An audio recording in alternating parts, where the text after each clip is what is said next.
Hello, everybody. Hello, hello. I've got my cup of tea. It is not the usual. I'm trying to use up blends that I don't use regularly. So this is a cup of tulsi tea. Still quite hot, known as holy basil. Hi, I'm Margaret Pennard. Welcome to my channel. You are on Booktube, and it is a Wednesday, so we have a wrap-up. And if you saw the little character on the thumbnail and were wondering, why is she crying? That's what I got when I looked up relieved as an emoji in the graphics. So I am so relieved to be able to say, I have 8 books to report back to you today. Not 2, not 4, but 8. So we're off the reading slump train and we're back in the traces of, I don't know, normal Margaret reading behavior. So I'm excited to talk to you about several of those. There's a pile. It will get moved as we go along. And yeah, I do Wednesday wrap-ups every other Wednesday, and I do Sunday streams every Sunday. So this next Sunday, we will be speaking with Victoria Talks Writing. She has her own Booktube channel, and she'll be coming on to join me for a Truth and Reconciliation for the Climate. So that is 10 a.m. Pacific, and hopefully you'll join us to talk a little bit about mental health and climate change, because it is Mental Health May. And I did some reading for this, and she has some background on this, and we're just going to throw it all together and see what we think. So it'll be a fun time and hopefully illuminating. So subscribe to the channel to be reminded to come back for that on Sunday. Okay. Also, before we get to the wrap up, getting some things out of the way, I have a secret project coming up. And in order to do the secret project, I'm doing a lot of decluttering. And you know what I found? I found these stupid things waiting for me in a pile. And you'll notice they're both old. They're both sort of yellowed and falling apart. I started a vlog, and Dee Dee will remember this, 19th century French writers, big names, right? We got Balzac, one of Brian's favorites, and we've got Stendhal. And I was going to do a third one, and I forget. It was going to be one or the other of this one. Anyway, I read a different format, and I read this one, and I was going to read this one. But I started Cousin Bet, and I was like, this is too depressing. This is too much like a grumbly, what's it called? Soap opera-y, getting into each other's business, same themes over and over, same everybody in your business kind of feel. And I was just like, I know this is not what I'm about, even if it's a 19th century big name French dude. So that vlog will not be happening. I will be unhauling those books. And I feel so much lighter. So there we go. That's one thing out of the way. Second thing is kind of fun. I've been holding on to these. I just redid my setup. You probably can't tell, but you're now on a table instead of a platform and a bunch of books. So I had this under the little platform riser, and this is how much I hoard and don't want to throw things away. I just thought I'd share. I think it's fun because I had a pack of cards. You could see this, like, used to hold a pack of cards. And it says pick and save, 39 cents. How old do you think that has to be to get a pack of 10 note cards with envelopes for 39 cents? I'm guessing the 70s. I don't think it's that long ago. I don't know. Pick and save. That's reaching back to my childhood for sure. But anyway, just a little quiz question trivia for you guys there.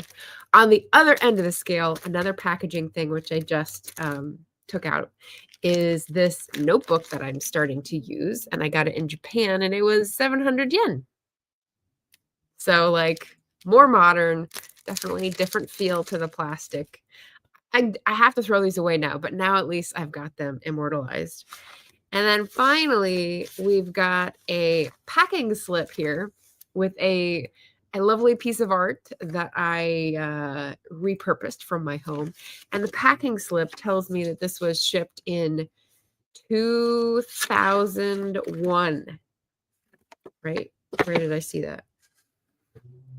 Yeah, 12/02/2001. I'm like, wow, it has been 25 years, 24 years, and this is still floating around in the house. Packing slips.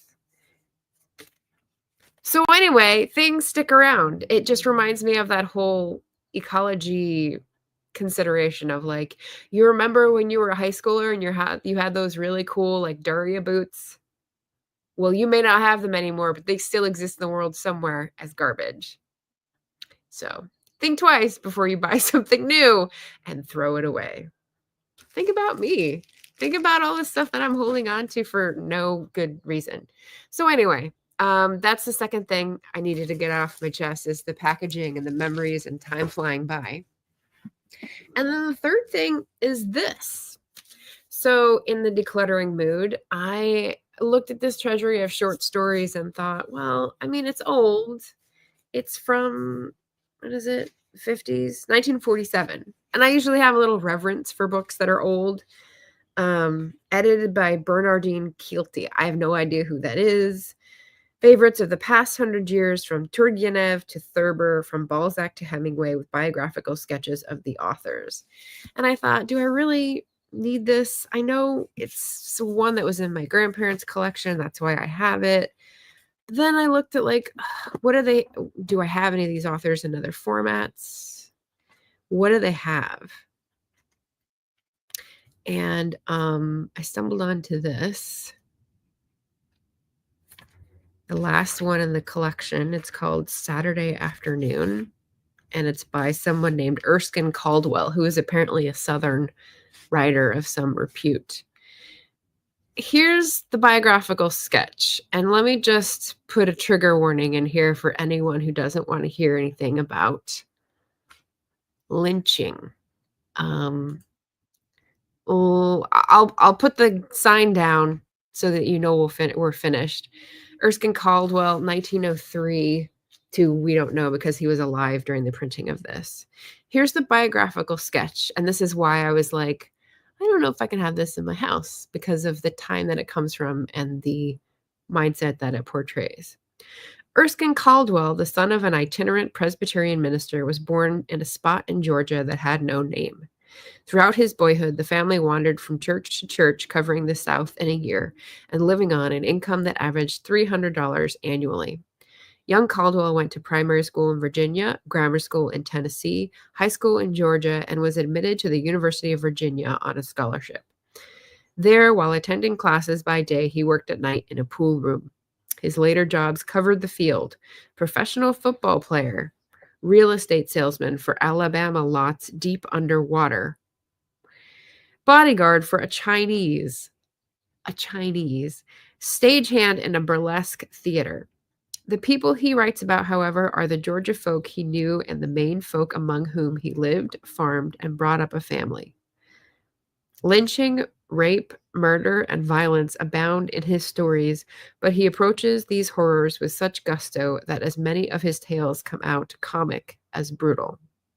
Saturday Afternoon is probably America's classic lynching story. Okay.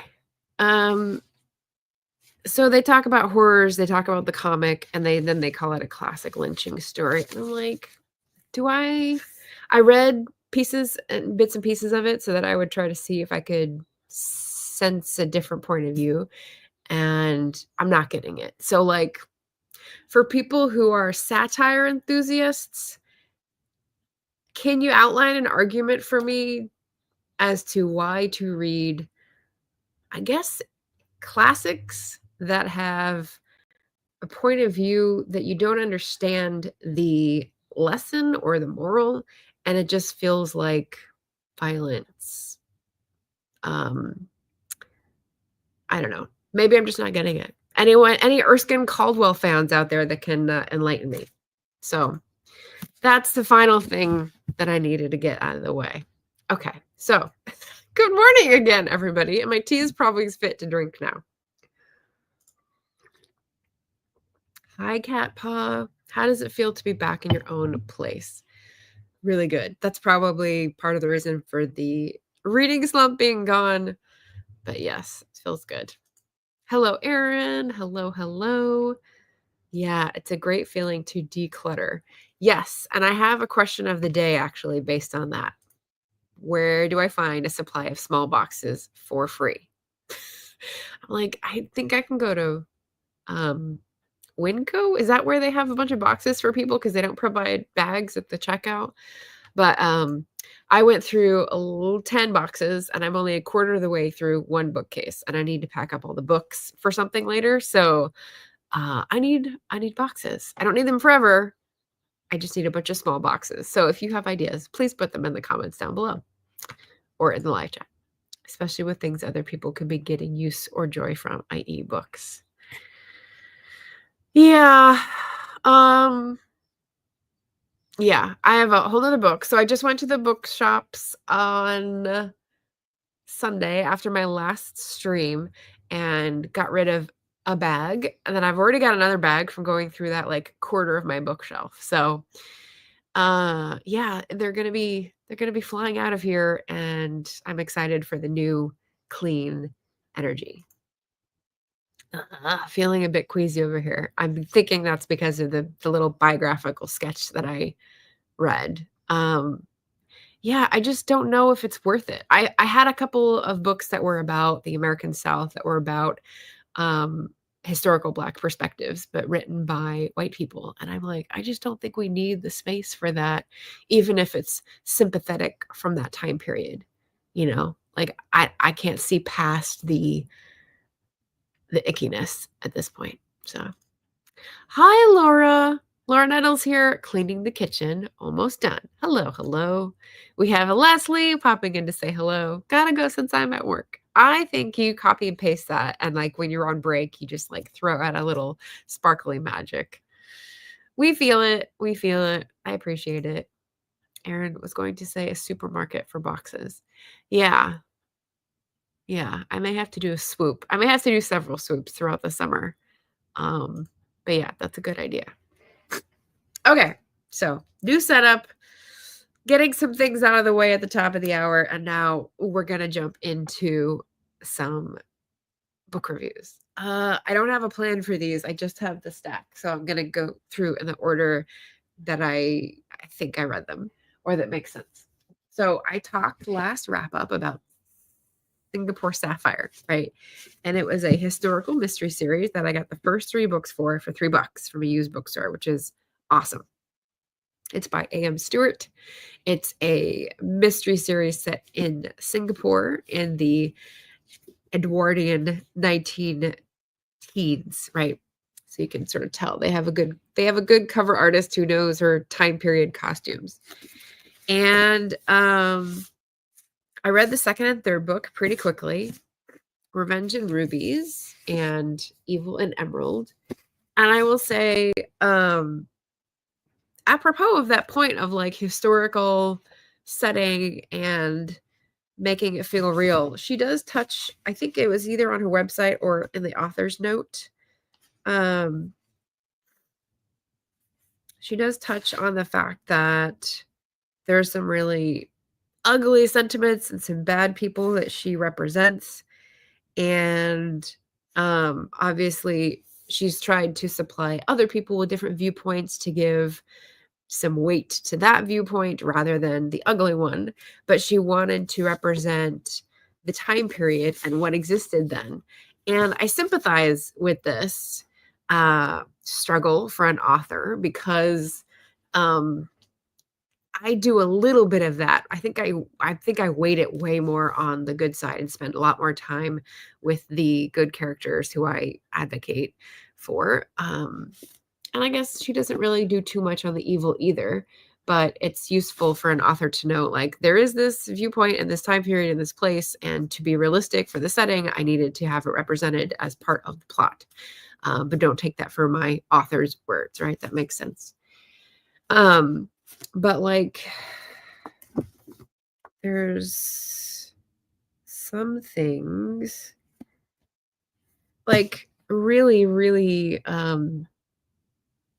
light touch. I think in the first book, on the first page even, there was some sentence that said something like, it balanced awkwardly something with another thing in the scene. And I was like, that's not awkward. That's the times, and that's like one of the first things you would have acclimated to. So I was sort of pulled as to whether she was doing this intentionally to get us situated in the historical setting, or whether it was an edit that should have been taken out as to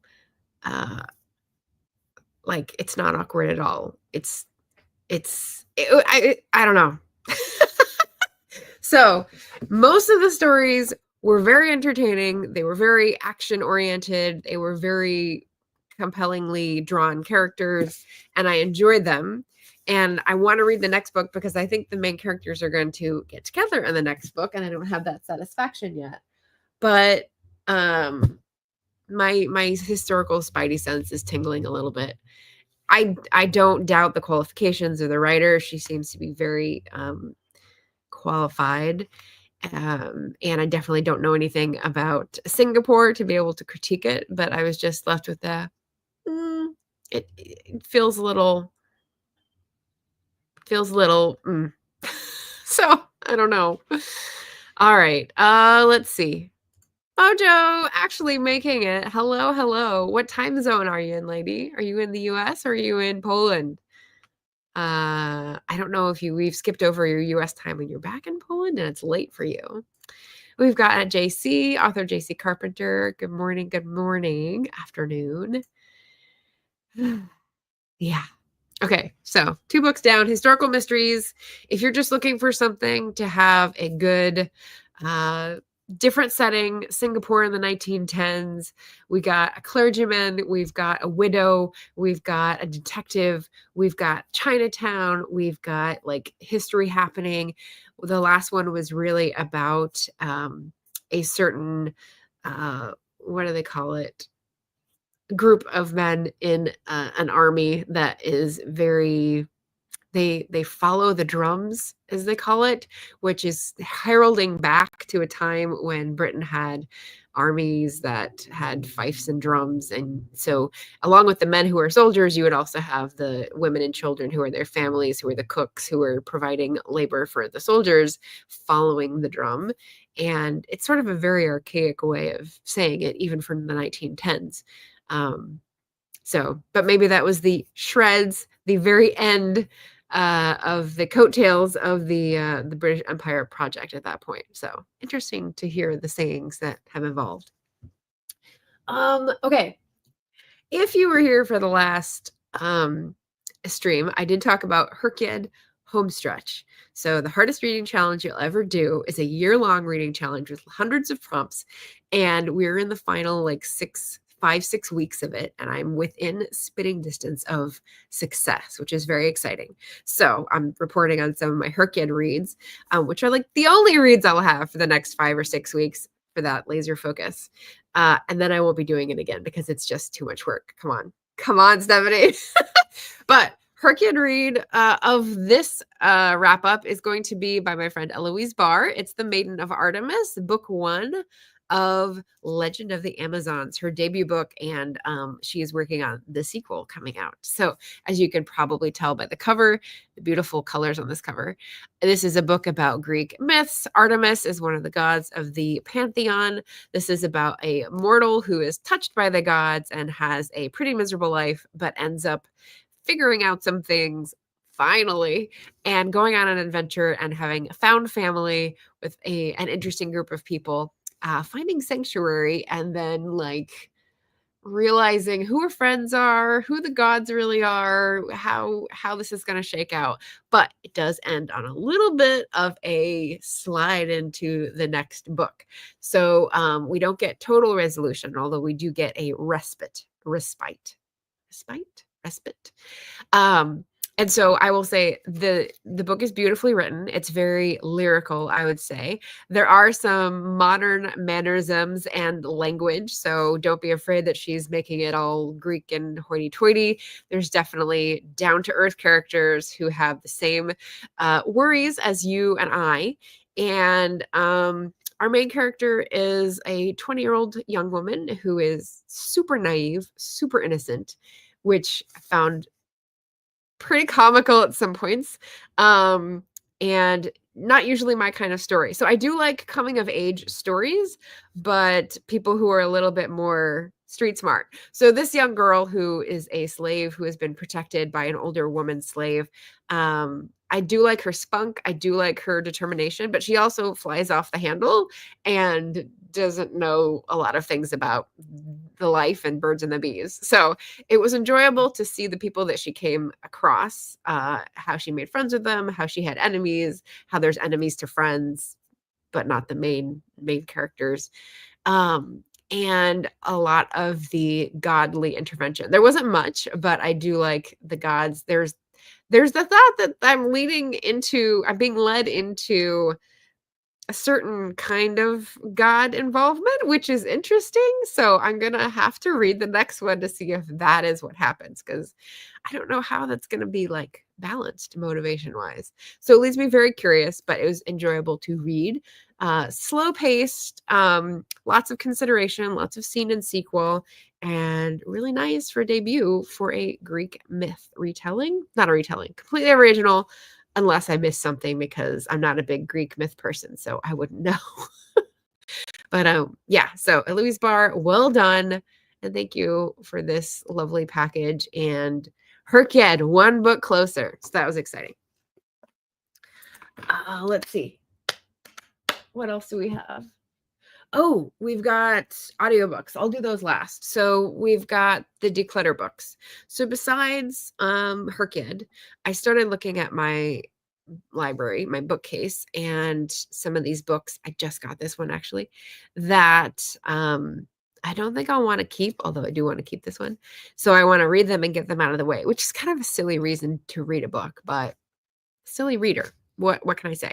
So if you know Mary Stewart, you know she's the queen of romantic suspense from the 60s and 70s and 80s. This is a reprint, so it's got a newer cover. It's not when she was actually publishing this.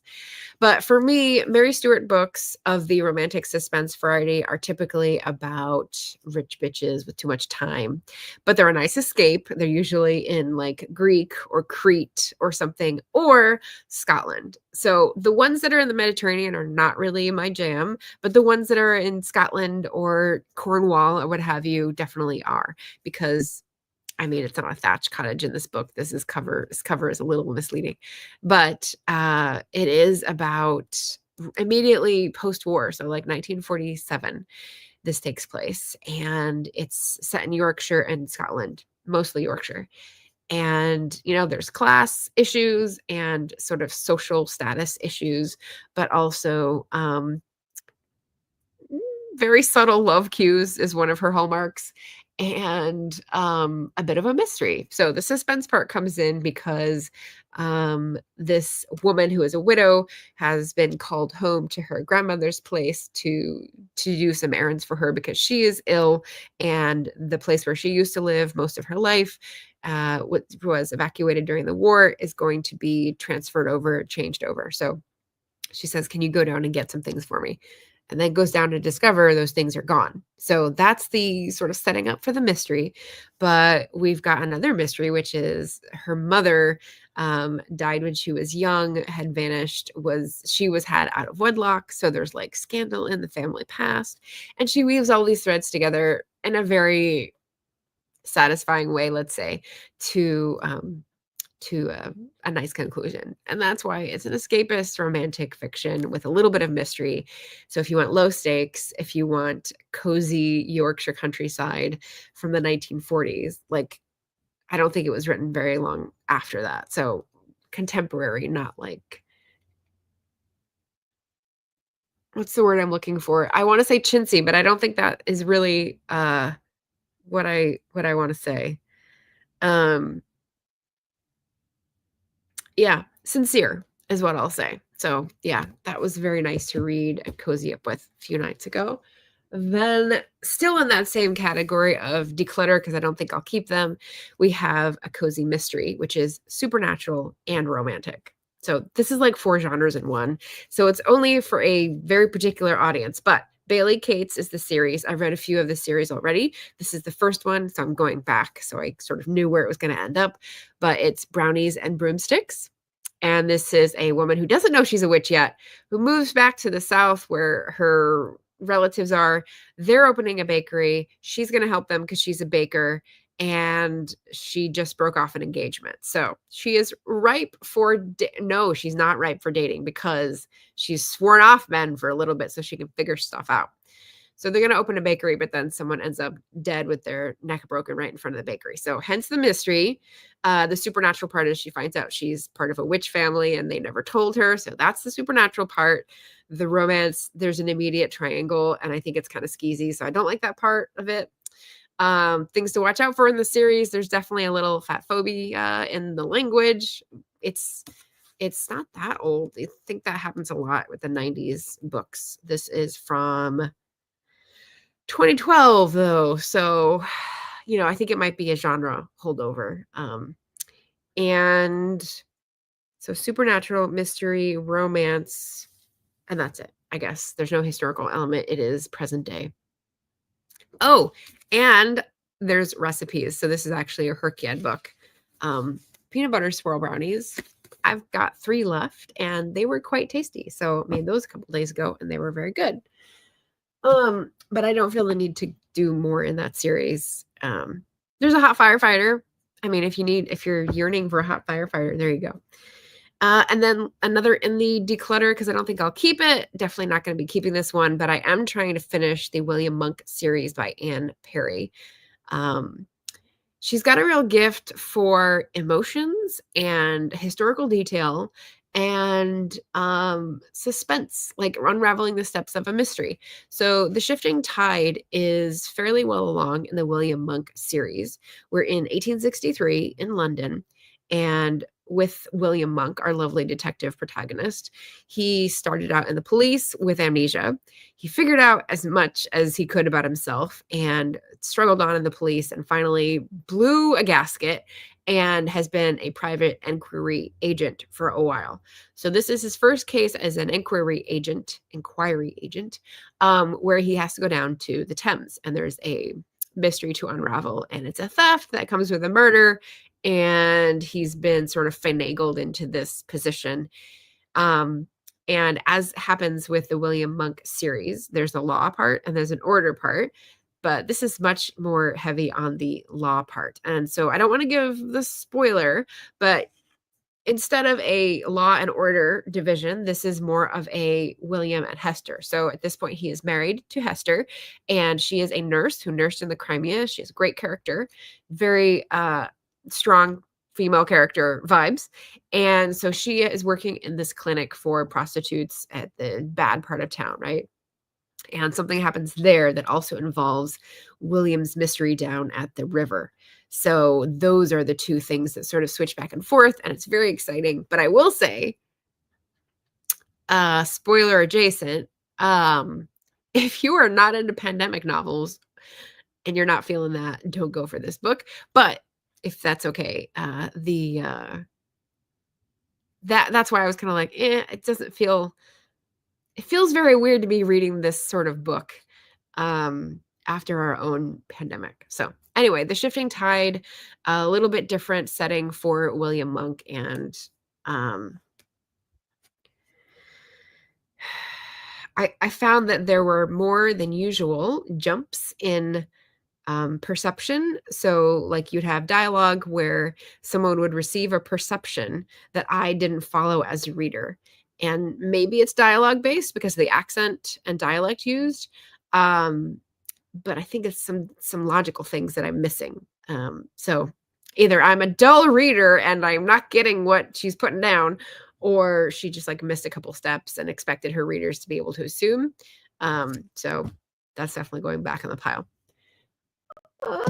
That's it. 1, 2, 3, 4, 5, 6. 1, 2, 3, 4, 5, 6. So we've got 2 more, and those are the audiobooks. But let me take a pause and just catch up on a chat.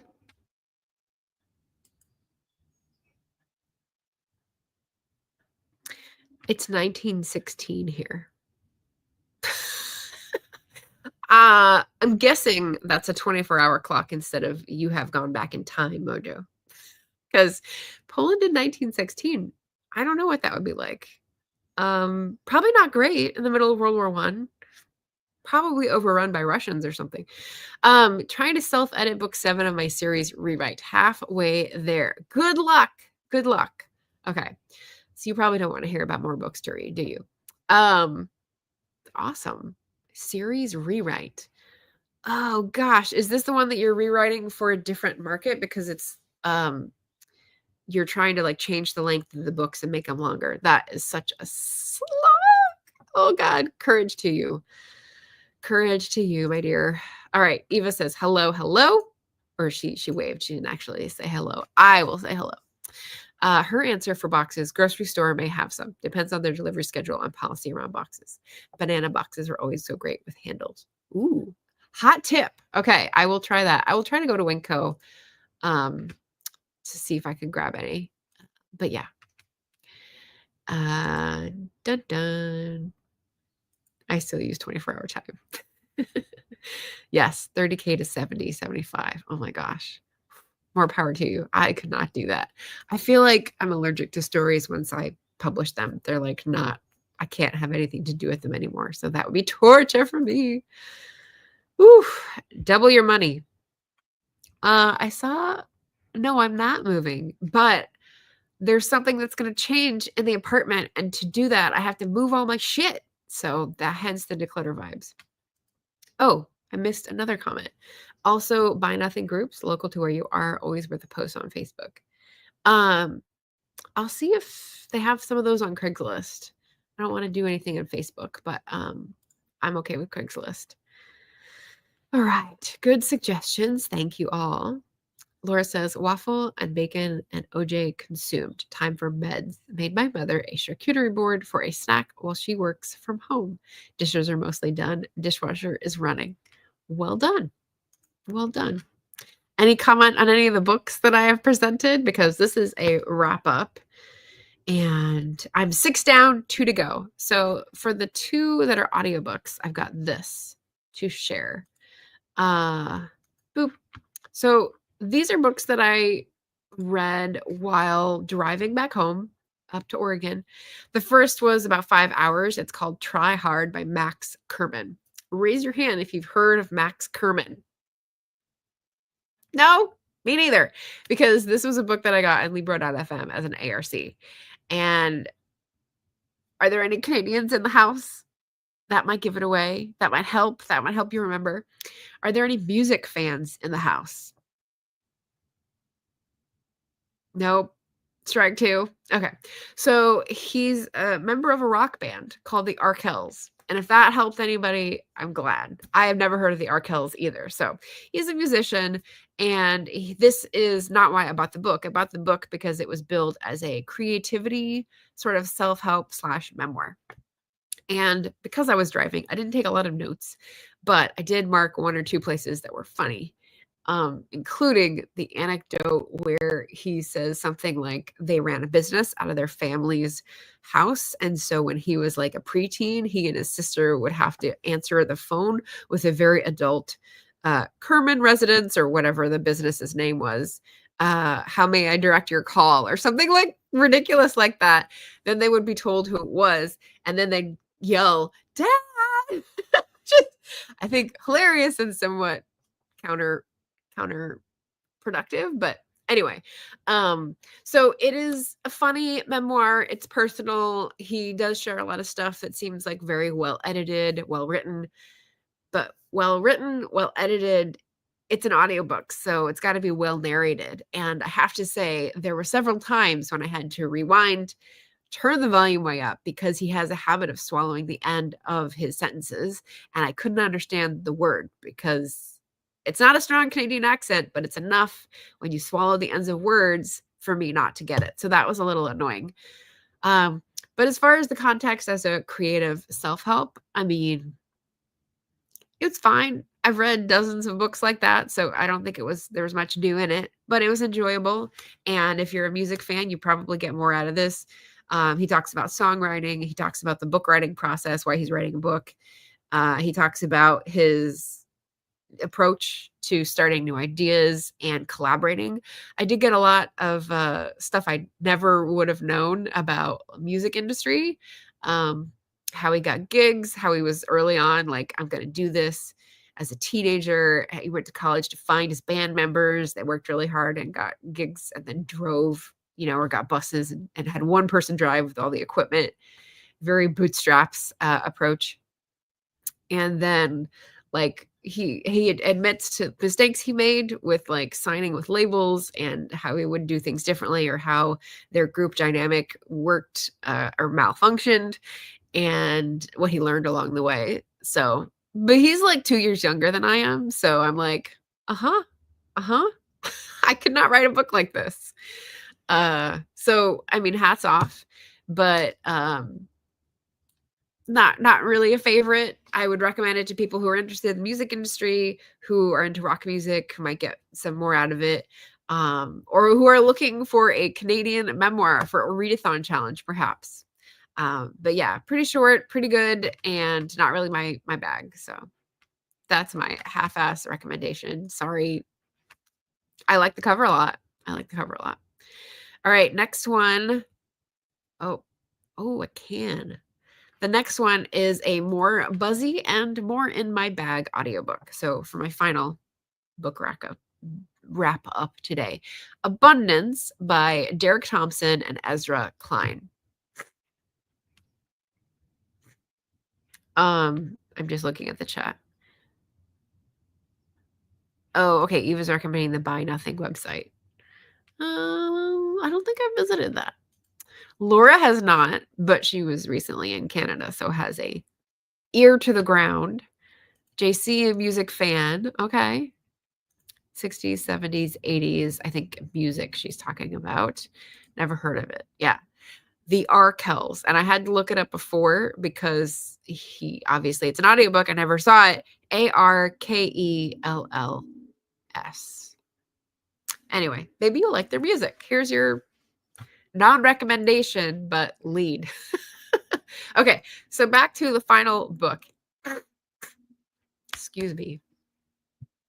Abundance. Has anyone heard of this one besides B, the big economics nerd? Okay, so I heard of it on the Crooked podcast, which I follow, but I did not get this book from the Crooked podcast. So it's just like different worlds colliding. I got it from Libro.fm as an IRC because we love Libro.fm, and that is just for cat paw. And they operate in the UK. So yeah, they're awesome. I was under the mistaken impression that this Ezra was the same Ezra from the Women on Wednesdays for Kamala Harris, because that is like a husband and wife team. It is not. It's different Ezra. There's too many Ezras, and none of them is better than another. If you got that joke, wink at me from the 90s. But so I read this book and had a lot of notes, and the notes are noting. They are in my photos. Are they? Because I just uploaded my photos, so maybe not. They're in my Libro.fm app, so that's where I'm going to go back to. And Derek Thompson, and read by the authors. Okay, so let me go here, go find my bookmarks, and take you through my notes. Sorry this isn't as organized. I was doing a Patreon post right before this. It took me like over an hour, so let's see. There was a lot I agreed with. Oh, and I should also say I read this book, put this into Storygraph, and then I saw that someone I followed had also just read this book, and that is Anya at Well Traveled to Books, with whom I co-host Climathon, and with whom I buddy read a Naomi Klein book last year, and it was awesome. It was an awesome reading experience. So I asked her about it, and she said that there were most points she agreed on, and some that she heard critiqued on another podcast. And I was like, okay, so there were a lot that I agreed on for sure, but then there were some big points where I think the authors know that they're bucking the mainstream left, and so they were trying to make a case for it. basically, their main thrust of the argument of abundance is that they have this vision of a liberal, successful future for everybody, an abundant future, which depends on some very harsh choices, energy-wise and food-wise and policy-wise. And that one of the big things that no one is looking at is government twistage, right? Just like red tape and bureaucracy and people's frustration with that, and how if they interact with the local government and they don't get any response, like how does that inspire them to interact with their national government, state government, etc., and expect any efficient response. So while I agree that certainly that is frustrating, and I have interacted with city government lately, and it has been frustrating, I don't think it's as big of a knot that will release a whole lot of problems, because I think that, as many other people have mentioned, corruption and dark money, as Jane Meyer points out in her book, Dark Money, it has as much as a stranglehold or more on our political systems. So let's see. Find for food where access is not a matter of justice. Okay, so we're talking mainly about case studies, examples that they're using for policy in the areas of housing, education, and medicine, where it's not a market-based solution. We actually want outcomes that are not the cheapest or the fastest. We want stuff that is equitable in those areas, housing, education, and medicine, because that builds a better society for everybody. So I agree on that. What we build versus what we buy. So Ezra Klein and Derek Thompson, the authors, I think, are journalists slash like policy wonks slash think tank workers, right? And I think that in their boiling down of some of their points, they present false dichotomies. This is one where they said what we build versus what we buy. And I thought that's not an either or. So I think they're a little bit flashy in trying to say things in a way that is slogany, and I don't like that. So that was one point against them. There was a lot in the same sort of vein where they referred to methodology, which I questioned, and I bet I could look in their bibliography and look at their studies. But like they didn't explain things that they said. For example, dwellings per 1,000 people rented. How do you count dwellings per 1,000 people?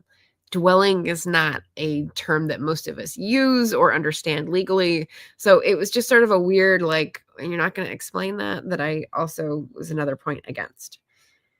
There's an argument about production being cheaper further away. So like globalization's gains, but that depends on subsidies for gasoline. So again, with my economics nerd brain, I'm thinking of these explanations for things that they don't address, because I think this book is aimed more towards people who are like non-voters or not economists or haven't studied this stuff. So I had questions, they were not answered, even though it's a 7-hour, 14-minute, which I guess is pretty short for an audiobook. And specifically, since I already mentioned Anya, that piece about subsidies for gasoline for transportation is something that comes up against Naomi Klein's argument that the difference in product expense, like why is it so much cheaper to get something from so far away and have it shipped here? Only because the subsidy makes it cheaper for us, and the labor over there is so depressed because of colonialism and its practices that makes it cheaper. So those two forces, us subsidizing a terrible industry and a foreign government oppressing their people, or corruptly taking the cream off the top of any aid or business profit. That's the sort of thing that is not discussed. So like world politics just off the map because it's only about US policy choices and only some of them. So that was a little weird. So there's another book I read about the supply chain called The Day the World Stopped or something like that, about the pandemic and the supply chain. And that book talked about the revolution in transport and why we went from shipping because it got turned up in red tape to trucking because there was like disruptive industry post-war room for that to happen. But now we have the same red tape and regulations for trucking and like low union activity in trucking, so that's high and expensive and there's lots of inefficiencies. So yeah, that book made me question some of the dates, and again, they weren't explained. So I'm just sort of like racking up the things that like this book Abundance brought up but didn't answer. We haven't even gotten to the things I disagree with yet. Okay, so here was a point that I was positive. So it's interesting, let's see, housing shortage is the first necessary condition for homelessness epidemic, but then the individual factors of poverty, drugs, mental illness, and other allow higher homelessness. Okay, so you may have heard of the term necessary but not sufficient. So I liked how they framed the homelessness epidemic as there are all these other factors, but they're obscuring the fact that the necessary condition is that we don't have enough housing. So yes, homelessness is made worse by poverty, by drugs, by mental illness, but addressing those still doesn't address the actual housing shortage. And that is well laid out. So I thought that was a good framing.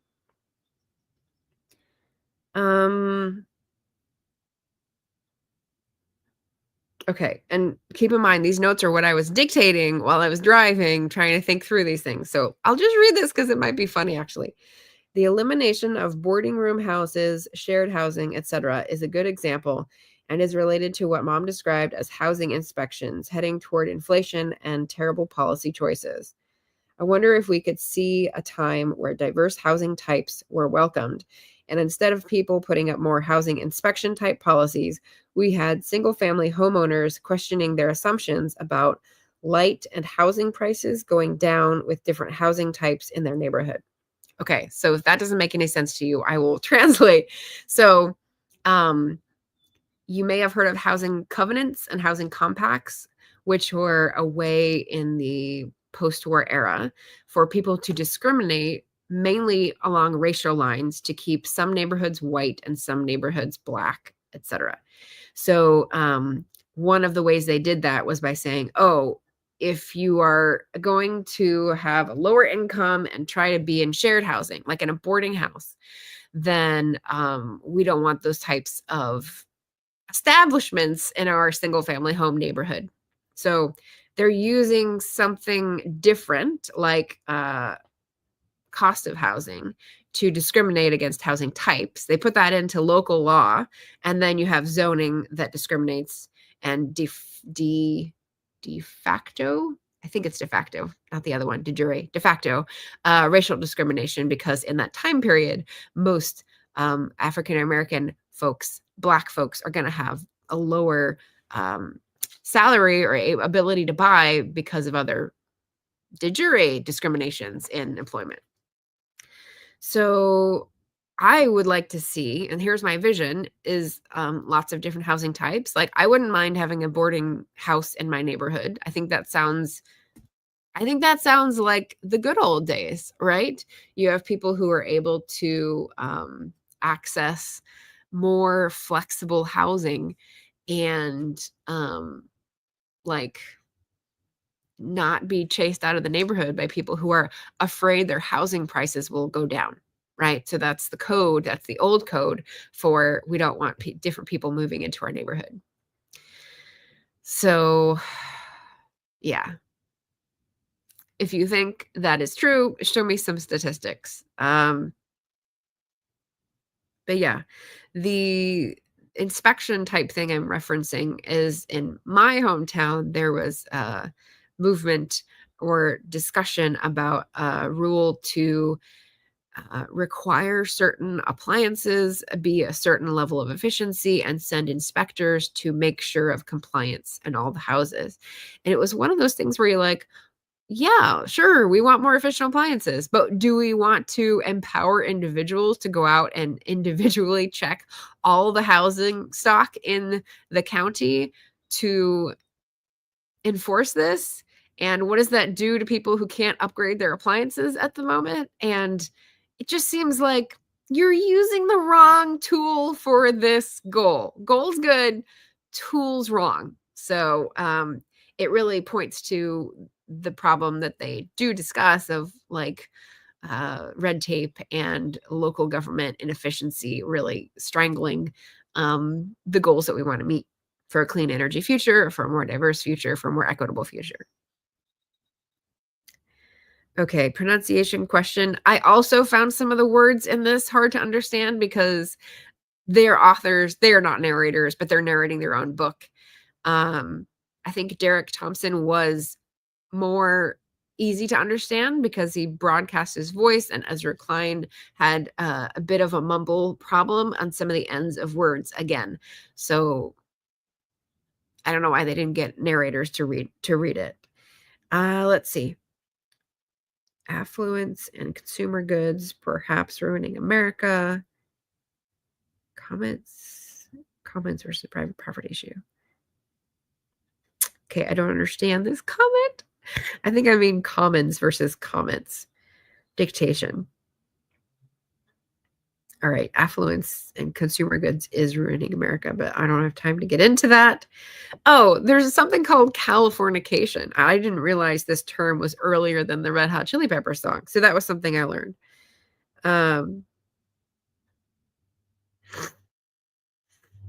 So yeah, that was interesting. Little tidbit.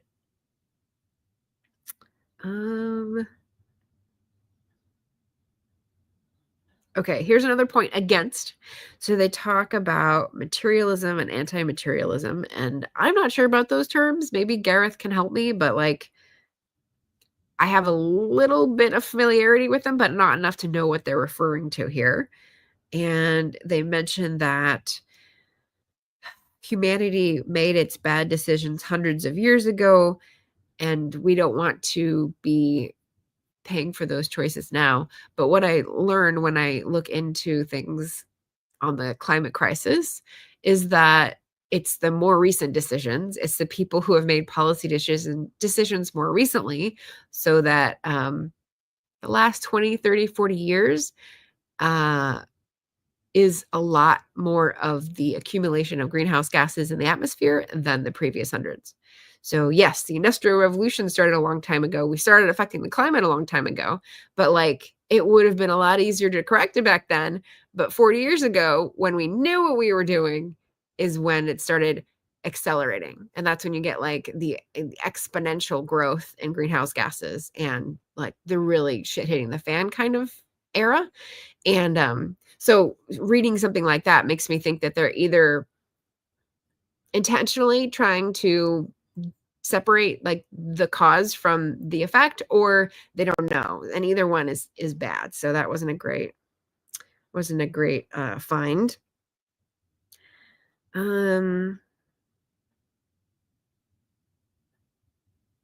Okay, that's I don't think there's a name for that, so I'll skip that comment.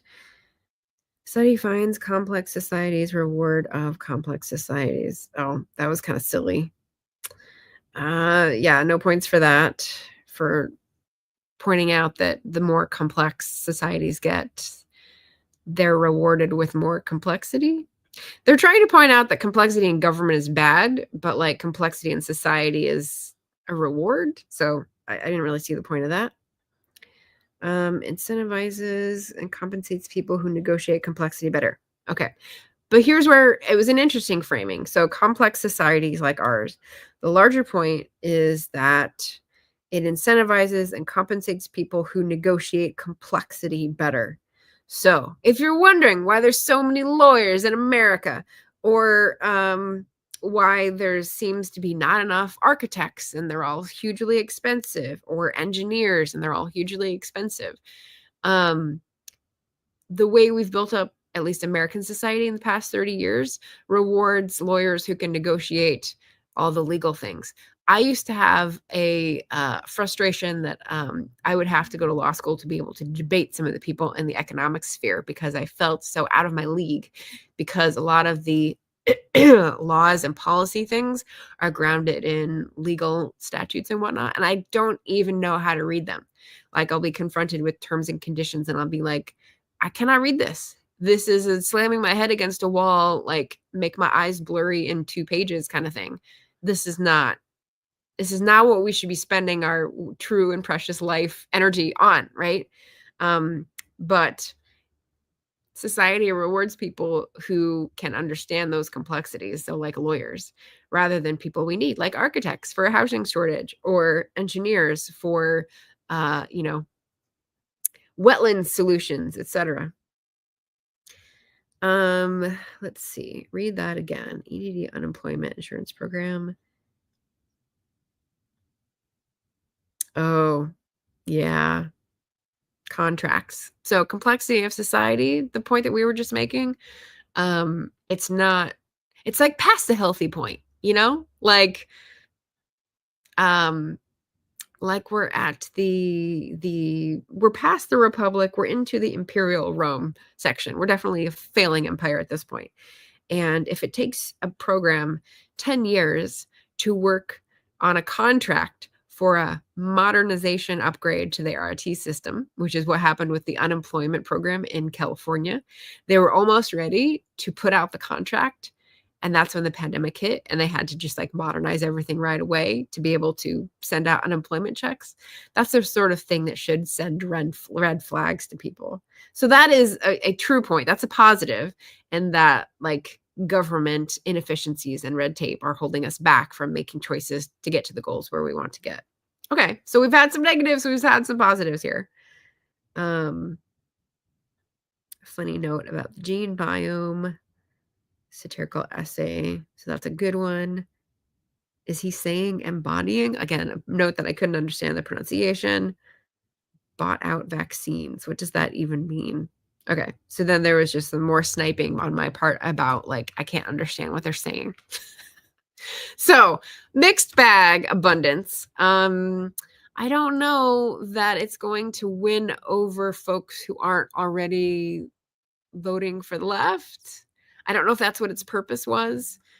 It's definitely good for prompting discussion on the left, because we have disagreements about how we're going to get to the goals we hold in common, like a clean energy future.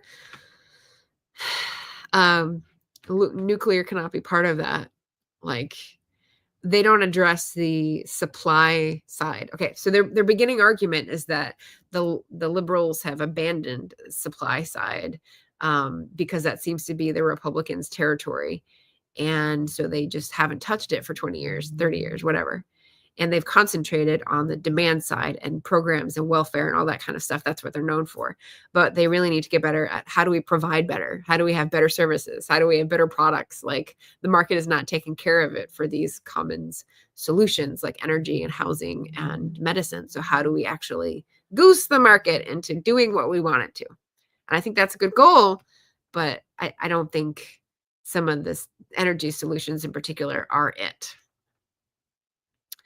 Coffee, create, connect. Hello.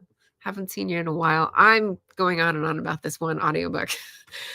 Hey, she says, hey, everyone, how's it going? Working on my revision goal for the day, taking a little break to have a cookie and milk. Sounds nice, because I'm a grown-up and I can't.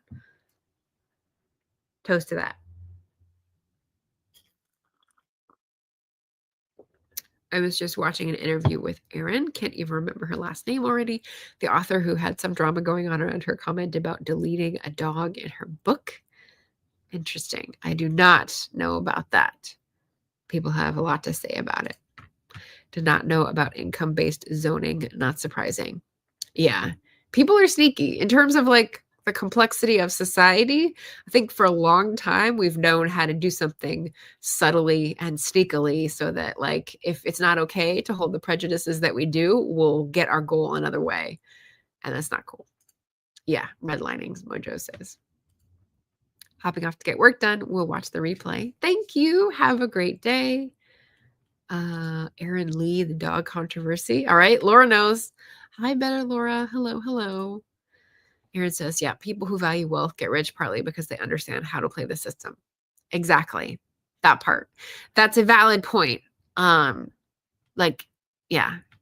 Yeah, and that's right to point that out because I think some people don't understand. It's not all like American dreams happening left and right. It's advantages people already have that they're playing on. So, hey Jim, you're coming in right at the end, which is fine. I've got 1 or 2 upcoming events to share, but if any of you are hopping on to other things, let me know where you're headed. Let me know what you've got coming up so we can support you and watch your videos too. I am going to be getting a supply of small boxes so that I can pack up some of my books and declutter another shelf's worth. But how about you? What is on your upcoming list? I've got a link to share because my next stream, I will have a lovely guest. Victoria Talks Writing is going to be coming on, and we're going to talk about mental health and climate change for Mental Health May as part of my Climathon Truth and Reconciliation for the Climate series. So basically, this is just me inviting people who have a gripe about the climate catastrophe. What specific part of it? Because it is so large. It is a hyper object. It is something we cannot understand all at once. But if you've got a special, I forget the term. I don't think it's PC anymore. There's a term that means like the thing that you harp on again and again that really upsets you. If you want to talk about that and get the word out, then let me know. We'll talk about it on this Truth and Reconciliation for the Climate series. I've got a couple more guests to bring on, hopefully next month and in September. And there's plenty of slots open October, November, December, if you're interested. But that is going to be Victoria's turn. We're going to talk about mental health and climate change because it can be a lot. And how do you deal with it? And how do you frame it so that you can keep doing your life, but also not be a terrible person? Yeah. Cat Boss says, the sneakiness present everywhere infuriates my ND neurodivergent ass. Yeah. You and several others I know. I think we're in the majority, actually. Yeah. Kappa says, I see it and no one seems to care or find it wrong. I'm too naive wanting fairness and transparency from those in governing positions and high up in companies. Yeah. I think we're all moving past the hoping to find the unicorns, and we're now in the like, how do we corner people into doing the right thing by mass numbers, shame campaigns, getting enough of us to force the issue. Yeah, look forward to the discussion on Sunday. Shall be interesting. Yeah, perfect. So Sunday, 10 a.m., and we'll be live streaming our discussion. Hey, Elaine. Yep, I usually go about an hour for these discussions, so we're just about finished. And on that note, thank you everyone for coming by. I'm so glad to say I have back up to 8 books per 2-week wrap up. I will probably be doing an author tube focused video real soon, not on Orla, but on the sequel. I've been working on some of the research, reading up on Irish labor movements and working class movements and nationalism and how they sometimes got along and sometimes were fighting like cats and dogs. A little bit like the Abundance book that I just highlighted, perhaps. So until then, thank you for joining me for some of these book discussions, and I will see you on Sunday. Thanks, JC. Happy writing and reading, everyone. Yeah. All right. Ciao, everybody. Take care and happy reading.